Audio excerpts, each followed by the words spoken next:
तो जैसा कि आप लोग जानते हैं कल 26 नवंबर है, ठीक है। 26 नवंबर को संविधान दिवस है। जैसे ये किताब है, इसका नाम है भारत का संविधान ना।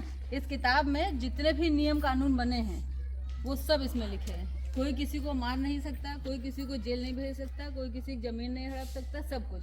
तो इसमें क्या लिखा है, जैसे देखिए इतने सारे पन्ने हैं। आप लोग तो इसको पढ़ते नहीं होंगे या पढ़ेंगे भी नहीं ना, लेकिन जो मोटी मोटी बातें हैं वो हम आपको आज बताते हैं। इस जागरूकता अभियान के तहत 26 नवंबर को चूँकि बंद है, आज हम लोग आपको ये बताएंगे कि कैसे आप इस किताब के बारे में जानें। डॉक्टर भीमराव अंबेडकर जी का नाम सुना होगा, उन्होंने यही भारत का संविधान लिखा था। इसी के कारण उनको आप लोग देखते हैं ना, पूछते भी हैं उनको ना, यही कारण है। तो ये क्या है इसको हम लोग जानेंगे। देखो लिखा हुआ है यहाँ संविधान दिवस 26 नवंबर। तो हमारा जो भारत का संविधान है, यानी हम लोग जब अंग्रेजों के गुलाम थे, ठीक ना, पहले अंग्रेजों के गुलाम थे ना बच्चों, फिर हम लोग जब, तो उसमें हमें ये नहीं पता था कि हमें कौन से नियम से चलना है ना। जैसे घर में होता है तो इस देश का क्या नियम हो ये नहीं पता था। लोगों को लगा यहाँ जंगल का राज ना हो जाए, एक दूसरे को मारें। राजा लोग क्या करते थे, अपने यहाँ गुलामी कराते थे, पैसा भी नहीं देते थे, है ना, शोषण करते थे। तो राजतंत्र ना हो जाए और हमारी जनता सुखी रहे, इसके लिए ये किताब बनाई गई। तो जब ये किताब बनी, उस जिस दिन ये भारत का संविधान हम लोगों को यह कानून बन गया ये जब, तो वो दिन था 26 नवंबर, है ना। 26 नवंबर 1949 को हमारा संविधान लागू तो हुआ था 26 जनवरी को, जिसको हम लोग संविधान दिवस मनाते हैं ना बच्चों, गणतंत्र दिवस भी कहते हैं ना। लेकिन इस पुस्तक को समर्पित किया गया था संविधान सभा को। तो ये अंदर की बातें हैं, इतना जानने की जरूरत नहीं, आपको मोटी मोटी बातें बताते हैं कि इसमें लिखा क्या है। देखिए इसमें जो है पहला पन्ना, इसका ये जो पहला पन्ना है, यहाँ से संविधान शुरू होता है। ये लिखा है भारत का संविधान और उद्देशिका। तो उद्देशिका का मतलब इस पूरे एक पन्ने में पूरे नियम कानून बने हुए हैं, सारी बातें इसी में लिखी हुई हैं। ये आपको नहीं पता होगा ना, इतनी किताब, इतने सारे पन्नों की बातें सिर्फ इस पेज में लिखी हुई हैं। इसी को हम लोग संविधान की उद्देशिका या प्रस्तावना कहते हैं। जो बच्चे पढ़ते हैं वो जानते हैं कि किताबों के पहले पन्ने में सूचिका बनी होती है ना, जिसमें किस पेज में क्या लिखा है ये सब बना होता है ना, इस किताब के अंदर कौन कौन से पाठ बने होते हैं। उसी तरह संविधान का जो मेन भाग है वो है संविधान की उद्देशिका। इसको संविधान की आत्मा भी कहते हैं। मतलब सारी बातें सिर्फ इसी में हैं। तो जैसे आप सभी महिलाएं हैं, पुरुष लोग तो जानते ही हैं, महिलाएं इस बात को नहीं जानती हैं कि इसके अंदर क्या है। तो ये जो संविधान है बच्चों, एक मिनट शांत रहो, ये जो संविधान है वो आपके लिए लिखा गया है। इसमें सबसे पहली लाइन जो पढ़ सकता है वो देखिए लिखा है कि ये जो संविधान है ये आपके सुविधा के लिए बनाया गया है ना। इसीलिए हम भारत के लोग, हम भी, ये भी, वो भी, कोई उसमें बड़ा छोटा नहीं, सारे लोग बराबर हैं। तो ये संविधान की किताब किसके लिए बनाई गई, आपके लिए। हम भारत के लोग, भारत को एक, ये 5 शब्द लिखे हुए हैं इसमें उद्देशिका में जो बहुत ही महत्वपूर्ण है। हम भारत के लोग भारत को एक संपूर्ण प्रभुत्व संपन्न का मतलब ये है कि ऐसा देश हम बनने जा रहे हैं जो किसी का गुलाम नहीं है, जिसको अपना निर्णय लेने की स्वतंत्रता है ना। आप लोग बचपन में, आप हमारी महिला बहनें भी पढ़ती होंगी किताबों में कि हम अंग्रेजों के गुलाम थे, हम कुछ कर नहीं सकते थे, है ना। हम लोगों को जब वो लोग चाहें मारते थे, मजदूरी कराते थे, पैसा नहीं देते, शोषण, ये सब सुना होगा कहानियों में या किताबों में। तो अब हमारा देश जब आज़ाद हुआ तो वो प्रभुत्व संपन्न बन गया, यानी अपना निर्णय वो खुद ले सकता था। अगर हमारे प्रधानमंत्री चाहें, राष्ट्रपति चाहें, या आप भी चाहें, अमेरिका जाओ, दिल्ली जाओ, पाकिस्तान, कहीं भी जाओ, पूरी स्वतंत्रता है ना, संधि करने की स्वतंत्रता है। तो अब हमारा देश संपूर्ण प्रभुत्व संपन्न हो गया, ऐसा देश बन गया है जो पूरी तरह स्वतंत्र है और अपना निर्णय ले सकता है। इसी तरह दूसरा शब्द इसमें लिखा है समाजवादी। समाजवादी पार्टी वाला समाजवादी नहीं, समाजवादी एक आम धारणा है। समाजवाद ये होता है कि जो नियम मेरे लिए बना है वो इस बच्चे के लिए बना है, वो उनके लिए भी बना है और आपके लिए भी बना है ना। ये नहीं कि हम लोग बड़े टीचर हो गए तो हम लोग कार में घूमेंगे, आप नहीं घूम सकते, ऐसा नहीं है ना। आप भी घूम सकते हैं, हम भी घूम सकते हैं ना। सबके लिए नियम समान है। अगर हम किसी की मर्डर कर देंगे, हत्या कर देंगे, हमें भी जेल होगी और आपको भी जेल होगी, है ना। तो नियम कानून हम सबके लिए क्या बना दिए गए, समान बना दिए गए। तो वही समाजवाद का मतलब है कि अब यहाँ कोई अमीर गरीब नहीं रहेगा। जो अमीर है वो टैक्स देता है और उस टैक्स के पैसे से आपके यहाँ रोड, सड़कें, गेहूँ, अनाज सब बढ़ता है कि नहीं बढ़ता है, उसी टैक्स के पैसे का बंटवारा होता है ताकि कोई गरीब भूखा ना रहे, ठीक है ना। कोई गरीब भूखा ना रहे और जो अमीर है उसके पास तिजोरियों में ज़्यादा ना भरा रहे, टैक्स दो तुम जितना तुम्हारे पास पैसा। इसलिए ये व्यवस्था बनाई गई कि हमारा जो देश है वो समाजवादी होगा।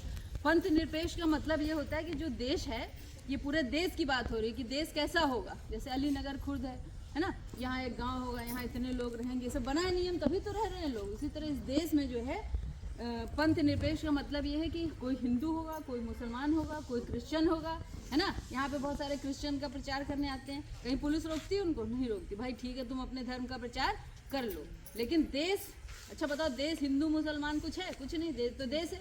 यानी कि देश का कोई धर्म नहीं होगा। बाकी यहाँ के नागरिकों का अपना अपना पंथ है।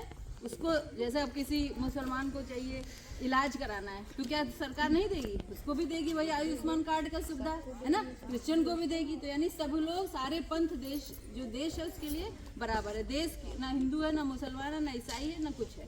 ठीक, ये है पंथ निरपेक्ष शब्द। इसी तरह लोकतांत्रिक व्यवस्था यहाँ लागू होगी इस देश में। अब लोकतांत्रिक क्या है पूछेंगे? आप लोग वोट देते हैं?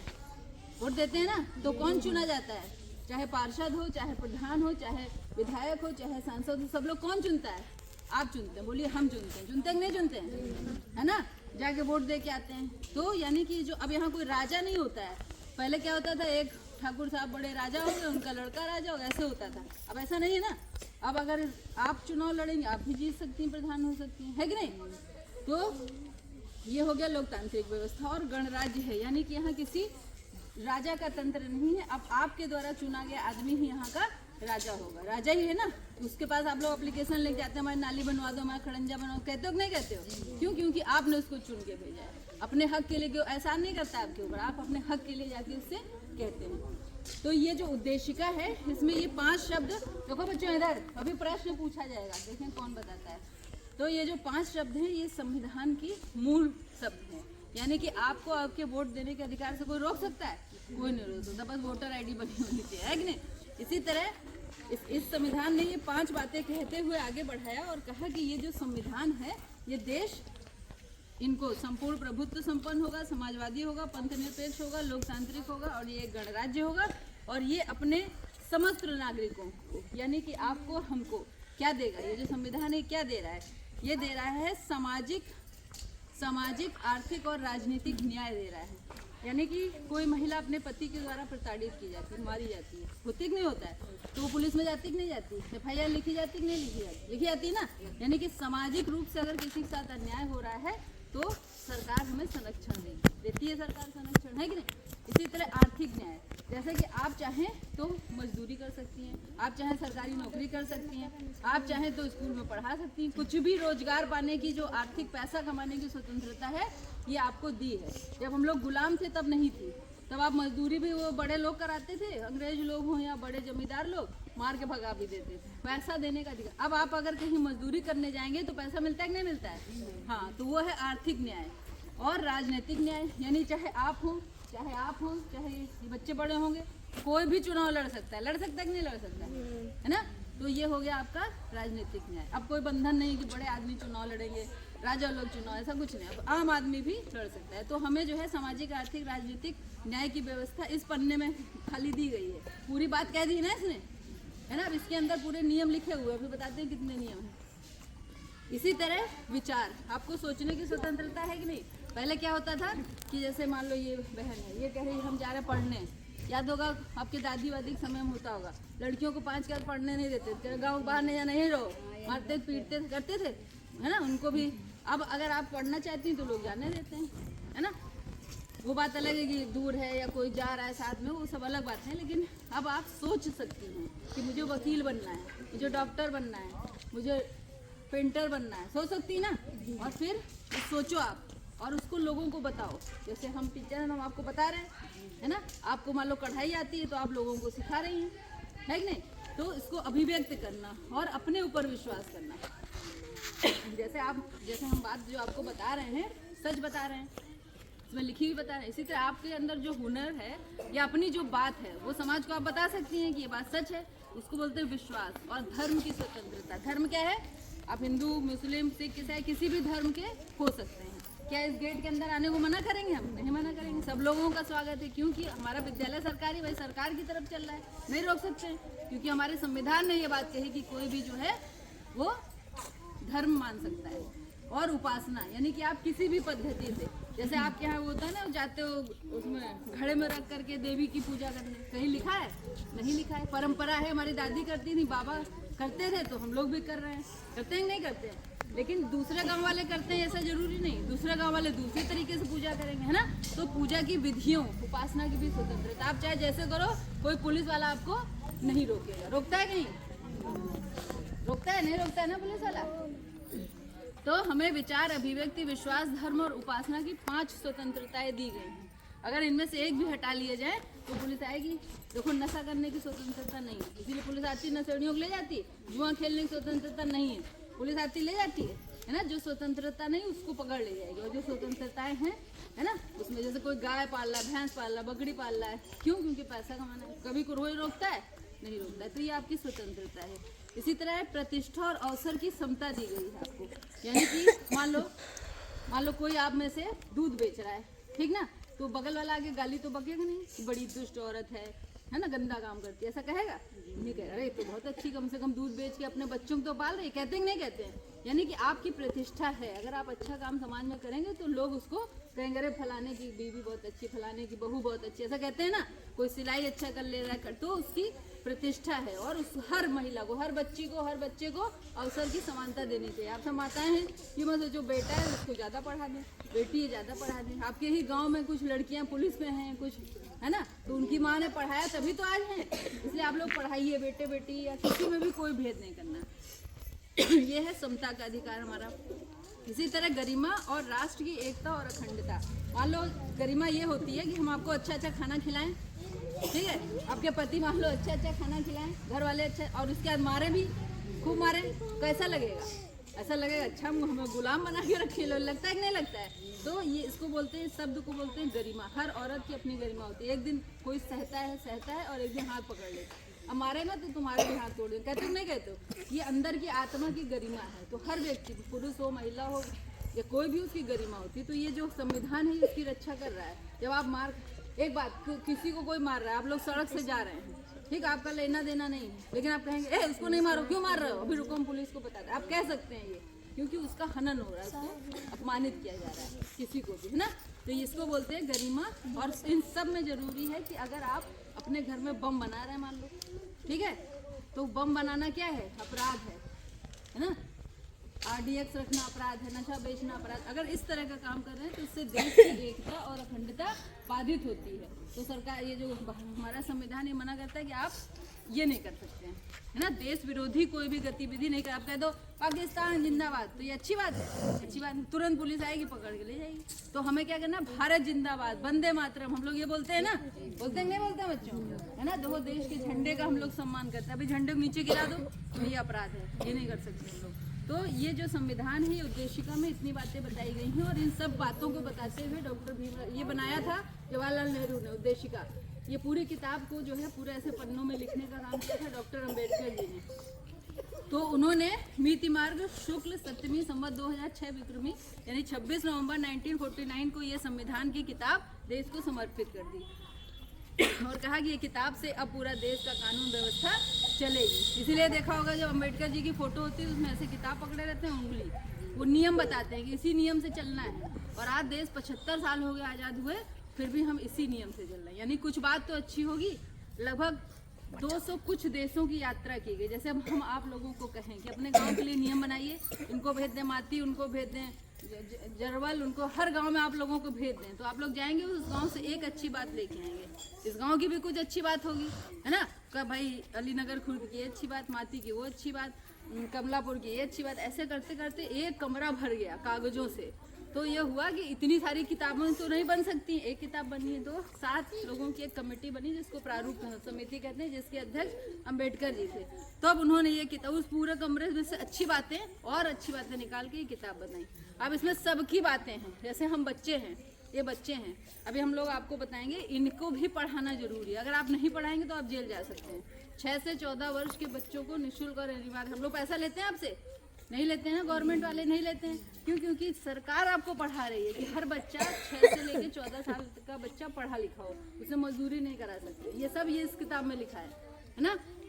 तो आगे हम लोग चलते हैं। ये जो पेज दिख रहे हैं, देखो इधर बच्चों, ये जो पेज दिख रहे हैं, ये जो नियम कानून है, ये इसमें 395 अनुच्छेद लिखे हुए हैं। 395 नियम। जब ये किताब बनी थी तो इसमें 395 नियम थे, 12 आर्टिकल थे, अनुसूचियाँ इसमें 12 थी, और इस पूरी किताब के 22 भाग हैं, मतलब अलग अलग भागों में करके इस नियम को बनाया गया है। ठीक है, तो ये जो 22 भाग हैं, अब इसमें 2 इम्पॉर्टेंट बातें हैं और हैं जो आपको जाननी जरूरी है, कम समय में जाननी जरूरी है। बंद कर दे। तो ये आपने समझा इसकी प्रस्तावना, संविधान की मुख्य बातें इस प्रस्तावना में लिखी गई हैं। अब हम लोग आगे बढ़ते हैं। दूसरा पन्ना है इसका मूल अधिकार, यानी जो भारत था इसने तो ये बता दिया कि हम ऐसे ऐसे काम करेंगे, लेकिन आपको कुछ अधिकार भी दिए।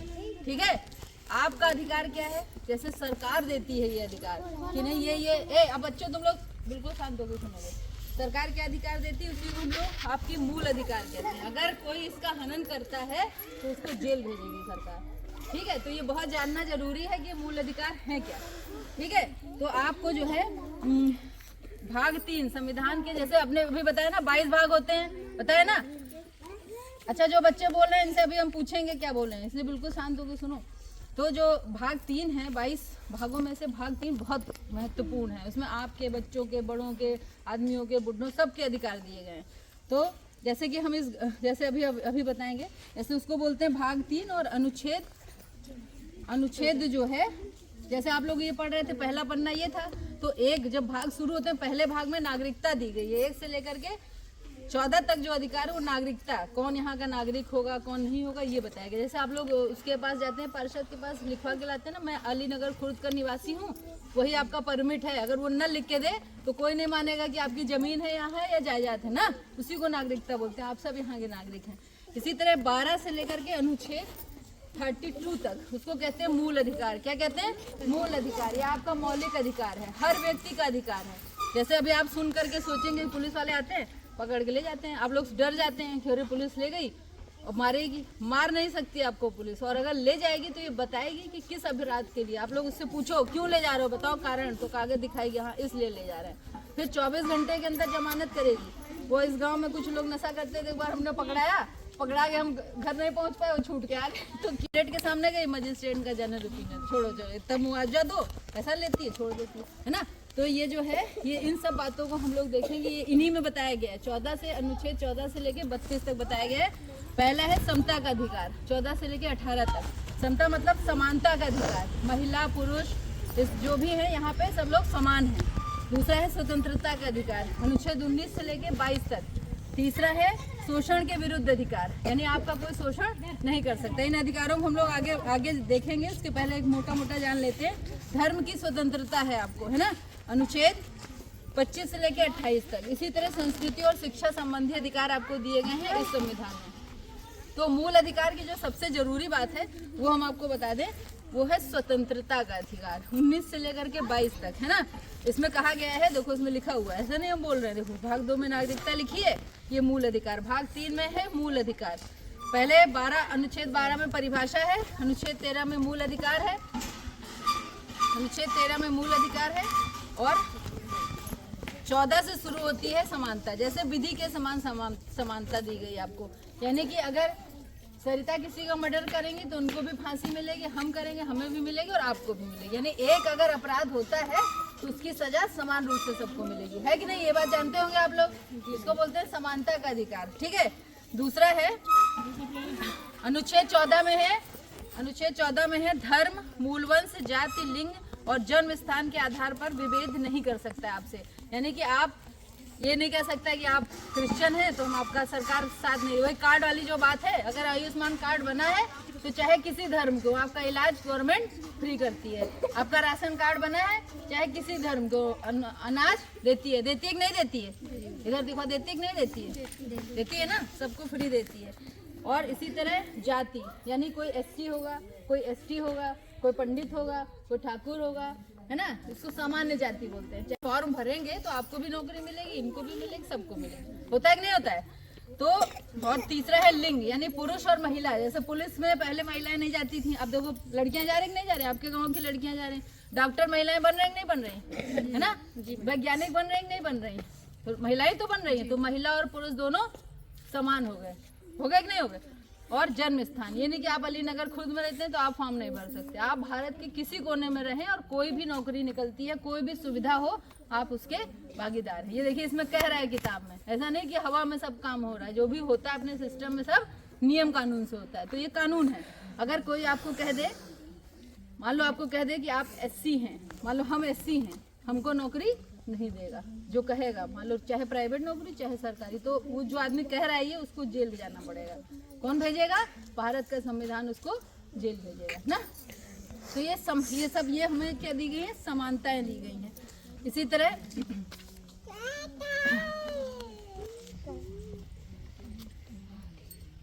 विषय में अनुच्छेद 16 कह रहा है कि लोक नियोजन के विषय में आपको समानता, यानी कि अगर कोई नौकरी निकलेगी वो सभी जातियों के लिए समान होगी, है ना। इसके बाद अनुच्छेद 17 कह रहा है अस्पृश्यता का अंत होगा। आप लोगों को शायद बचपन में याद होगा, इन लोगों ने तो नहीं देखी, छुआछूत होती थी, याद है? होती थी कि नहीं होती थी? सुना होगा या देखा होगा दादी वादी के समय में, कोई जो SC है वो सवर्ण को नहीं छू सकता, वो OBC नहीं, वो उनके घर में नहीं खाएंगे, वो उनके घर में। अब तो नहीं होता है ना, अब तो कोई कहीं खाए, कोई कहीं पिए, कहीं होटल में जाते हो पूछ तो कौन जाती की हो, नहीं हो ना, चाय पियोगे। तो अस्पृश्यता का भी अंत किया है इस किताब में। इसने कहा कि अब कोई वो नहीं है, तो ये आपको दिया गया है अनुच्छेद 17 में, ये आपको अधिकार दिया गया। अगर कोई कहीं जा रहा हो, कोई आपको छू, कैसे तुरंत उसकी पुलिस में जाकर कंप्लेन कराओगे, हमको छुआछूत कर रहा है। होता है कि नहीं होता है? पहले नहीं होता था, पहले भैया ठाकुर लोग, बड़े लोग, जमींदार लोग मारते अलग थे, है ना। ये अपनी दादी नानी में आप लोग सुनते होंगे, जो कि अब खत्म हो गया। चारपाई पे नहीं बैठते थे, होता था ना, हाँ, उठ के खड़े, हम लोगों ने भी देखा है बहुत, लेकिन अब ये चीजें खत्म हो गई। उसी तरह पहले लगाते थे राजा साहब, कुंवर साहब, ऐसे उपाधियां लगाते थे, अब वो सब खत्म हो गई। इसको कहते हैं अनुच्छेद 18 के तहत उपाधियों का भी अंत हो गया है। डॉक्टर लगा सकते हैं, वकील लगा सकते हैं, नाम के आगे, है ना, MA LLB PhD पहले होता नहीं था, वो कुंवर साहब आ रहे हैं, उपाधि मिलती थी, या पाकिस्तान वाले दे दिए कि ये राजा हो गए। अब उपाधियां खत्म कर दी गई हैं अनुच्छेद 18 में। इसी तरह ये सब क्या थे? समानता के अधिकार थे। मान लो हमें कह दिया गया राजा, आपको नहीं कहा गया, तो कैसा लगेगा? बुरा लगेगा ना। हाँ, इसलिए कि जब सब लोग बराबर हैं, हम लोग देश के नागरिक हैं, तो अब कोई उपाधि नहीं, सारे लोग बराबर हैं, हमारा नाम भी, आपका भी नाम, सब लोग अपना अपना नाम ले जा करके, है ना। ये सब क्या थी? आपकी समानताएं थी। अरे ये सब आपको समता का अधिकार था 14 से लेके 18 तक। इसी तरह अब सबसे महत्वपूर्ण बात आप लोग सुनिए, जो है स्वतंत्रता का अधिकार, अनुच्छेद 19 से लेकर के ठीक। लेकिन इस कमरे में आज बंद कर देंगे, कैसा लगेगा? यहीं बंद रहोगे 1 महीना, लेकिन खाना वहीं, सोने खाली नहीं, कैसा लगेगा? कैसा लगेगा? बुरा लगेगा, है ना। तो ये क्या है? आपकी स्वतंत्रता का हनन है। यही हम खिलाएं बाहर, बढ़िया आप घूम फिरे तो अच्छा लगेगा, रीना मैम अच्छी सोने थाली में खिलाएं, लेकिन अगर हम बंद करके खिलाएं तो कैसा लगेगा कि हमको गुलाम बनाई है, हमें बंद कर, हम नहीं खाएंगे तो थाली वाली पकड़ो अपने, ऐसा कहोगे ना? कहोगे कि नहीं कहोगे? तो स्वतंत्र हैं आप लोग, यहाँ घूमने के लिए, अमेरिका जाने के लिए, दिल्ली जाने के लिए, तभी तो खुश हैं, है ना। और आपको अच्छा खिलाएं, अच्छा पहनाएं, कमरे में ताला बंद करें, तो इसीलिए स्वतंत्रता का अधिकार इस किताब ने आपको दिया है। संविधान जो पुस्तक है इसने दिया है, ये जो कानून है कि आप कहीं भी घूम सकते हैं, है ना, इसको कहते हैं स्वतंत्रता का अधिकार। और आप लोग जैसे मान लो आपका प्रधान कोई काम नहीं कर रहा है, अब जब प्रधान कहते हैं नहीं ये काम करो, नहीं, उससे लड़ाते हो नहीं लड़ाते हो, विधायक जी से लड़ाते हो नहीं लड़ाते हो। ये क्या है? ये आपको स्वतंत्रता दी गई कि आप पूछिए जाके कि आपकी रोड क्यों नहीं बनी, है ना, आपका बच्चा, हम लोगों से आगे हमारा बच्चा क्यों नहीं पढ़ रहा, पूछते हो नहीं पूछते हो। ये चीज इसको बोलते हैं स्वतंत्रता का अधिकार। तो बोलने की स्वतंत्रता, पेपर में लिखने की स्वतंत्रता, बड़ा बड़ा पोस्टर टांग में लिख करके अपनी बात कहने की स्वतंत्रता, ये जो है ये दिया गया है स्वतंत्रता के अधिकार में। इसी तरह है अपराधों के विरुद्ध दोष सिद्धि के संबंध में संरक्षण, अनुच्छेद 20 में कहा गया है। अच्छा, मान लो आपको पुलिस पकड़ के ले गई, एक बात, गांव के किसी भी लड़के को ले गए, लड़की को ले गए, आप लोग जानिए, आप उस पुलिस से पूछ सकते हैं कि क्यों ले जा रहे हो, कारण बताओ। 24 घंटे के अंदर वो जेल में नहीं रह सकता है ना, वो पुलिस वाला खुद जेल में चला जाएगा। तो 24 घंटे के अंदर उसको ये बताना पड़ेगा कि हम इस जमानत हो गए भैया, ले जाओ अपना, भले अगले दिन ले जाए। तीसरी बात ये कि आप उससे पूछिए कि हम अपना वकील करना चाहते हैं, हम घर में अपने बताना चाहते हैं कि हमारे फला वकील को करो, देता है नहीं पुलिस वाला, ये सब करने देते हैं, है ना। तो ये आपको स्वतंत्रता दी गई कि आप अगर अपराधी हैं, मान लो कोई लड़का पकड़ गया, नहीं जान रहा है वो बेचारा, डर के मारे ना उठेगा, है ना, तो इसको बोलते हैं स्वतंत्रता का अधिकार। ये आपकी आज चल रही है संसद की पाठशाला, है ना।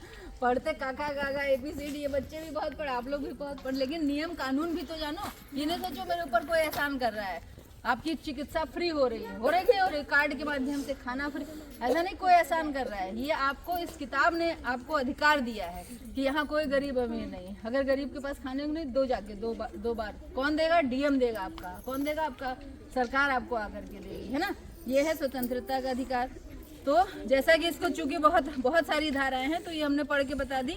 सबसे तीसरा है मानव के दुर्व्यापार एवं बलात्श्रम का प्रतिषेध। यानी कि आपका अगर बच्चा है या आप बड़े हो और आप जाके बीड़ी की फैक्ट्री में काम कर रहे हो, ग्लास की फैक्ट्री में कर रहे हो, और वो मालिक आपको पैसा नहीं दे रहा है, मार रहा है, तो ये नहीं कर सकता है ना। बलात्श्रम का प्रतिषेध है, यानी कि आपको जो श्रम कराएगा उसका पैसा देगा। मजदूरी जितनी होती है, मान लो बढ़ती है 100 रुपए, तो कोई काम करने आपके हस्बैंड जाएंगे, 100 रुपए कम दे रहा है तो आप उससे जाकर लड़ोगे। हमारा अधिकार है 600 रुपए अगर है मजदूरी तो उतनी ही चाहिए, समझ लो। इसको बोलते हैं मानव से दुर्व्यापार और गलत काम। जैसे वेश्यावृत्ति आप लोग जानते होंगे, महिलाओं से कराई जाती है, छुप के कराई जाती है ना, खुलेआम नहीं कराई जा सकती, उन्हें पुलिस पकड़ के ले जाएगी। ये आपका अधिकार है ना। बल से कोई काम जबरदस्ती नहीं कराया जा सकता है। उसी तरह एक है बच्चों को भी कुछ लोग बेचते हैं, सुना है कि नहीं सुना है? फैक्ट्री वालों को बेच दिए, चुरा के बेच देते, खुलेआम नहीं बेच सकते, नहीं, पुलिस पकड़ के ले जाएगी। बच्चों को बेचने पे निरोध है। जो 14 साल से छोटे बच्चे हैं, वो भी इसमें लिखा हुआ है कि 14 साल से छोटे बच्चों से आप काम नहीं करा सकते। जो आप लोग ले जाते हो ना निराई कराने, गुड़ाई कराने, सब लोग जेल जाओगे अगर हम लोग शिकायत कर दे। इसी तरह 14 साल या जो एक उम्र होती है शादी की होती है ना, उसके पहले शादी नहीं कर सकते हो, माँ बाप जबरदस्ती करा देते हैं। अगर शिकायत हो जाए 18 के नीचे बच्चा, 16 साल लड़की लड़का कोई हो, तो क्या होती? जेल होती। बलात्कार नहीं करा सकते, मार रहा है, एक केस मार रहा है लड़की, करो शादी, लड़की पुलिस में नहीं चली जाती। हम लोग अनुच्छेद 23 और 24 में बच्चों से बलात्श्रम नहीं करा सकते। कारखानों इत्यादि में जहाँ बच्चे मरने का डर हो, मान लो यहाँ ऐसे बड़ा करके वो शीशा उबल रहा है और हम बच्चों को मजदूरी कर, बच्चा कोई गिर गया, तो बच्चों से ऐसा काम नहीं करा सकते जिससे उनकी जान को खतरा हो, ठीक है ना। और इसी में एक अनुच्छेद था कि 6 साल से लेकर 14 साल के हर बच्चे को पढ़ने का अधिकार है ना। इसीलिए हम लोग कहते हैं निराई वराई नहीं करने जाओ, जो मम्मी को तो नहीं जाएंगे नानी क्या, पढ़ो, उनको अच्छा तो ज्ञान हो जाए कम से कम, मान लो बाद में मजदूरी करें जो करें, तो ये भी आपको देखना है। इसी तरह आगे कहा गया है अनुच्छेद 25 से लेकर के 28 तक धार्मिक स्वतंत्रता का अधिकार दिया होगा। आप लोगों ने वो देखा होगा, क्रिश्चियन लोग जो होते हैं ये गांव में आते हैं ना, कहते हैं कि हम आपके बच्चों को फ्री में पढ़ाएंगे, हमारे स्कूल में एडमिशन करा दो, ऐसा कहते होंगे, या आप क्रिश्चियन बन जाओ हम आपको पैसा देंगे ना। तो वो अपने धर्म का प्रचार करते हैं आगे। जैसे हिंदू लोग क्या करते हैं, मंदिर में बाबा जी आए, उन्होंने प्रवचन किया और कहा हमारे हम गुरु हैं, तुम लोग दीक्षा लो, ऐसा होता है कि नहीं होता है? तो ये धार्मिक स्वतंत्रता दी गई है कि कोई किसी धर्म की बातें सुन सकता है, माने चाहे ना माने। क्या वो कोई आगे मार नहीं सकता, नहीं बनो हिंदू बनो मुसलमान, ऐसा नहीं कर सकता। अपने मन से चाहे जो बन जाए, ठीक है ना। बैठ जाओ तुम लोग, बैठ जाओ वहीं पे, बैठ जाओ बच्चे, बैठ जाओ, ठीक है। तो इसी तरह जैसे कि धर्म के स्कूल भी होते हैं, मुसलमानों के मदरसे होते हैं, सुने आप लोगों ने? मदरसे होते हैं, देखें कभी?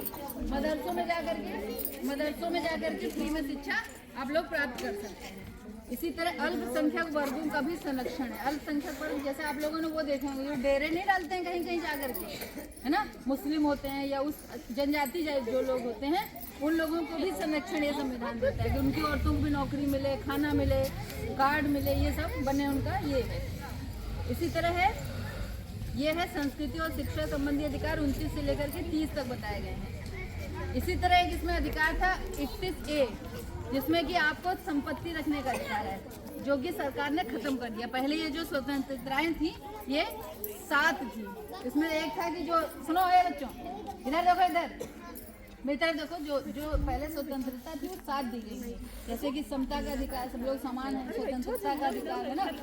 उसी तरह एक था संपत्ति रखने का अधिकार। जो जमींदार लोग होते थे उनके पास खूब जमीनें होती थी, खूब हाथी घोड़े ये सब बांट दी गई उसकी जमीन, है ना। उससे छीन करके सरकार ने उसको सब छीन लिया।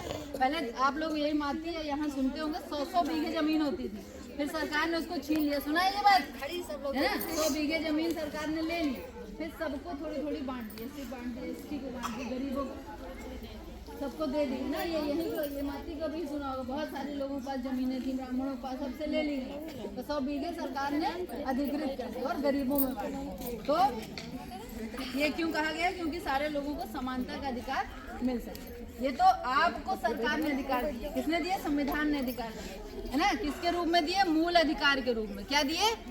मूल अधिकार। और इसी को आपका मौलिक कर्तव्य कहते हैं। लेकिन सुन लो, इधर सुनो बच्चों, अभी क्वेश्चन का जो आंसर देगा उसको बताओ मिलेगा। तुम लोग इधर खड़े, तुम लोग सुनो, है ना। तो अब हम लोग आगे चलते हैं और इसी में जो संपत्ति का अधिकार था उसको सरकार ने समाप्त कर दिया। वो कानूनी अधिकार है। मान लो इस गांव में होता है ना, जमीन हम बेचे और वो गलती से कागज गलत हो गया तो वो आदमी हड़प लेता है ना। तो अभी आपका मूल पहले क्या होता, अगर ऐसे हड़प लेता तो आदमी जेल जाता। अब नहीं, अब कोर्ट कचहरी कर जाए। तो वो कानूनी अधिकार हो गया, संपत्ति का अधिकार। यानी जमीन जायदाद पे सरकार नहीं, पहले क्या होता था, सरकार देखती थी, अच्छा इसकी हड़प ली, इसको जेल भेजो। अब ये नहीं, अब सरकार ने कहा तुम लोग अपनी अपनी जमीनें जानो, हम नहीं जानते कुछ, समझ गए। तो एक है मूल, ये जो मूल अधिकार था उसमें से एक 7वां 31 का हटा दिया गया। अब इसको 300 मतलब कानूनी अधिकार बना दिया, 300 काम में भेजा गया। इसी तरह राज्य ने कहा, मान लो हमने आपको, हम संविधान है, हमने आपको इतने अधिकार दे दिए हैं, अब आप लोग क्या करेंगे? सब अच्छा खाओगे, तुम लोग कुछ काम करोगे? तो सरकार ने कहा तुम लोगों के उसको कहते हैं अनुच्छेद, ये भाग 4 में संविधान के नीति निर्देशक तत्व बनाए गए। फिर अगला भाग जब बनाया गया उसमें ये लिखा गया, सुनो, दिख रहा है, हम लोग सबको दिख रहा है जो लोग बात कर रहे हैं। तो करना है ना, मंदिरों को तोड़ना नहीं है। नाली में जो सरकार ने खड़ंजा बनाया, तुम लोग और रात में थोड़ा थोड़ा लेके तोड़ सकते हो? नहीं तोड़ सकते, क्योंकि अब इसको देख रहा कौन करेगा? आप करेंगे, है ना। तो इस तरह सरकार ने अनुच्छेद 36 से लेकर के राज्य के नीति निर्देशक तत्व, ये राज्य के ये नीति निर्देशक तत्व हैं। इसमें कहा गया जब तक अन्यथा अपेक्षित न हो, राज्य को वही अर्थ है जो उतना है। और राज्य जो है आप लोगों को, राज्य लोक कल्याण की अभिवृद्धि के लिए सामाजिक व्यवस्था बनाएगा। राज्य आपको क्या क्या देता है, ये बात पता है कि नहीं पता है? पुरुष और महिला कर्मचारियों के स्वास्थ्य, जैसे कि अगर आप सरकारी नौकरी करते हैं तो ये राज्य सुविधा देता है कि 8 घंटे करो फिर घर जाओ, यानी 24 घंटे कराएगा, नहीं करा सकता है ना। तो ये राज्य ने बताया कि आप समान और निःशुल्क विधिक सहायता राज्य देगा, आपको वकील सरकारी करके देता है। और ग्राम पंचायतों का गठन राज्य करेगा। कुछ दशाओं में काम शिक्षा और लोक सहायता देगा, है ना। कर्म और जो निर्वाह मजदूरी, फिक्स मजदूरी होती है वो सरकार फिक्स करती है। तो ये सरकार अभी आपको और संरक्षण दे रही है। जैसे आप उत्तर प्रदेश में रहते हो, यहाँ की मजदूरी अलग होगी, मध्य प्रदेश की अलग होगी, होती है कि नहीं होती, राजस्थान की अलग होगी। तो ये अलग अलग हो सकती है, लेकिन फिर भी राज्य एक फिक्स करेगा। ये नहीं कि इनसे काम कराया 200 रुपये दीजिए, ऐसा नहीं। अगर 1000 बताई है तो 1000 ही मिलेगी सबको, होता नहीं होता है। तो ये राज्य आपको ध्यान देगा। उद्योगों के प्रबंधन और कर्मकारों में भाग लेना, सहकारी समितियां, जैसे आप लोग समूह जो बनाती हैं, समूह बनाने का अधिकार आपको दिया जा रहा है। नागरिकों के लिए समान विधिक सहायता होगी। 6 वर्ष से कम आयु के बालकों के लिए प्रारंभिक शिक्षा मुफ्त दी है। तो उसमें राज्य ये कर रहा है। वो तो देश बता रहा था क्या क्या होना चाहिए, अब राज्य बता रहा है। अनुसूचित जाति, अनुसूचित जनजातियों के लिए भी शिक्षा संबंधी अधिकार होगा। अच्छा, इन बच्चों को यहाँ खाना मिलता है, जानते हो कि नहीं जानते हो? ताज़ा मिलता है, गर्म मिलता है, ये इनका अधिकार है, ये राज्य दे रहा है। दे रहे हैं नहीं दे रहे हैं? योगी जी दे रहे हैं। तो इसमें ये भी लिखा हुआ है, पोषाहार स्तर व जीवन स्तर को ऊंचा करने के लिए, कि बच्चों को प्रोटीन मिल सके, विटामिन मिल सके। आप डाल देंगे, धनिया भी डाल, इसलिए कि बच्चों को चना भी डाल देंगे। कढ़ी में कोई आलू डालता है, पर ये लोग डालते हैं, इसलिए कि बच्चों को न्यूट्रिएंट मिल सके। ये नहीं देखते स्वाद, बच्चों को जो पोषक तत्व, प्रोटीन, विटामिन, कार्बोहाइड्रेट, वो सब मिल सके। कौन कर रहा है? राज्य कर रहा है। आपको खाना भी दे रहा है। अनाज देता है कि नहीं देता है? कौन देता है? राज्य देता है ना। तो इतनी सुविधाएं आपको देश दे रहा है। सोचिए, कृषि एवं पशुपालन, इनको पशुओं को रखने के लिए लोन भी मिलता है ना, आप लोगों को मिलता है ना सरकार से।